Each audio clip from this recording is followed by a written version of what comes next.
રહ્યા છે. પથ્થર યુગ, લોહ યુગ, ઉદ્યોગ યુગ, કમ્પ્યુટર યુગ અને હવે માનવજાત ક્વોન્ટમ યુગ તરફ આગળ વધી રહી છે. ક્વોન્ટમ યુગ શું છે એ જાણીએ. ક્વોન્ટમ યુગ એટલે એવા સમયની શરૂઆત જેમાં ક્વોન્ટમ ભૌતિકશાસ્ત્રના સિદ્ધાંતોનો પરિચય દૈનિક જીવનમાં થવા લાગશે.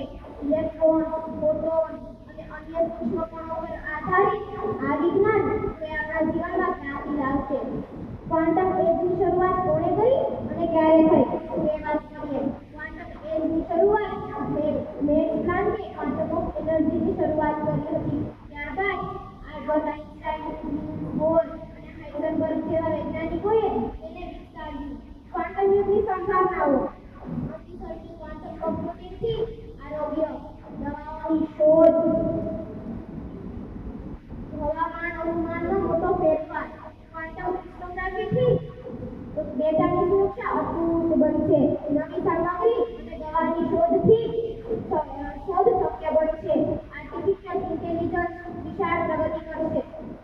ચુનૌતીઓ: અત્યંત ખર્ચાળું સંશોધન, ટેકનોલોજીકલ જટિલતા, વૈશ્વિક અસમાનતા વધવાની શક્યતા. હવે આપણે આ સેમિનારથી શું લાભ થાય તે વાત કરીએ. વિદ્યાર્થીઓને નવી ટેકનોલોજી અંગે માર્ગદર્શન મળે, શિક્ષકોને શિક્ષણ આધારિત પ્રયોગો મળે, સંશોધકોને ક્વોન્ટમ એજ આધારિત પ્રેરણા મળે અને સમાજમાં વિજ્ઞાનની દ્રષ્ટિકોણ વિકસે.